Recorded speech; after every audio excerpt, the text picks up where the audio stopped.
4 septembre 1970, élection contestée de Salvador Allende au Chili. Médecin progressiste et franc-maçon, né le 26 juin 1908 dans une riche famille de la bourgeoisie franc-maçonne du Chili, Salvador Allende suit une formation de médecin tout en s'engageant en politique. Il participe à 20 ans en 1933 à la fondation du Parti socialiste chilien. En 1939, il devient ministre de la Santé dans un gouvernement du Front populaire et tente d'imposer par la loi la stérilisation des malades mentaux. Il échoue une première fois à l'élection présidentielle en 1952 à la tête d'une coalition de gauche, le Front d'action populaire. Puis une nouvelle fois en 1958, il se console avec la présidence du Sénat où se fait jour son sens du dialogue et du compromis. Une troisième fois candidat à la présidence en 1964, il échoue face à Eduardo Frei.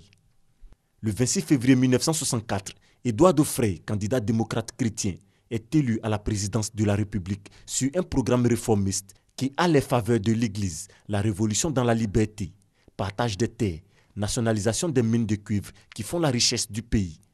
Le nouveau président établit aussi des relations diplomatiques avec Fidel Castro, toutes choses qui ont l'heure d'irriter le patronat chilien et plus encore les États-Unis. Dans le même temps, ces réformes entraînent une surenchère à gauche où se développent des mouvements révolutionnaires violents d'inspiration guévariste, trotskiste ou maoïste. Le 4 septembre 1970, Salvador Allende est élu à la présidence de la République avec 36,3% des suffrages face à deux candidats de droite, Jorge Alessandri, candidat du Parti national qui a obtenu 35% des suffrages, et le démocrate chrétien Radomiro Tomic, 27,8% des suffrages, lâché par le patronat et les États-Unis. En l'absence de majorité absolue et faute d'un deuxième tour qui départageait les deux candidats arrivés en tête, la Constitution confie au Sénat le soin d'abriter l'élection. C'est ainsi que les sénateurs démocrates chrétiens joignent leur voix à la gauche pour valider l'élection de Salvador Allende, un marxiste accède par les unes à la tête d'un pays d'Amérique latine.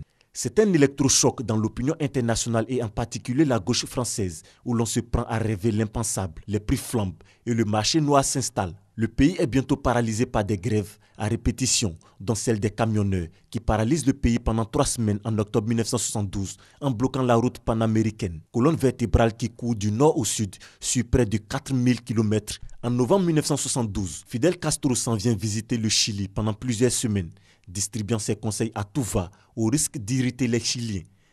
À peine est-il parti que les ménagères descendent dans la rue en agitant des casseroles vides pour protester contre les pénuries alimentaires. Salvador Allende doit simultanément faire face à une opposition de droite majoritaire au Parlement. Elle est soutenue en sous-main par les agents secrets de la CIA américaine et financée par les multinationales implantées dans le pays. L'extrême droite commet un attentat meurtrier contre le commandant en chef de l'armée de terre, le général René Schneider, fidèle soutien du président. En 1972, Carlos Prast devient ministre de l'Intérieur, tandis que Augusto Pinochet le supplée à la tête de l'armée de terre comme chef d'état-major. Le 9 août 1973, Salvador Allende rappelle les militaires au gouvernement.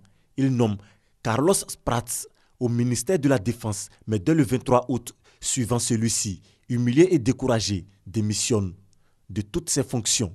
Il est remplacé par Augusto Pinochet à la tête de l'armée de terre. Le président ne voit plus d'autre issue dans un référendum qui lui permettrait, en cas d'échec, de démissionner avec les honneurs. Mais Pinochet, qui a rejoint le camp des putschistes, ne lui laissera pas le temps de l'organiser. Le 11 septembre 1973, il supervise un soulèvement militaire qui conduit Salvador Allende au suicide et plonge le Chili dans la terreur.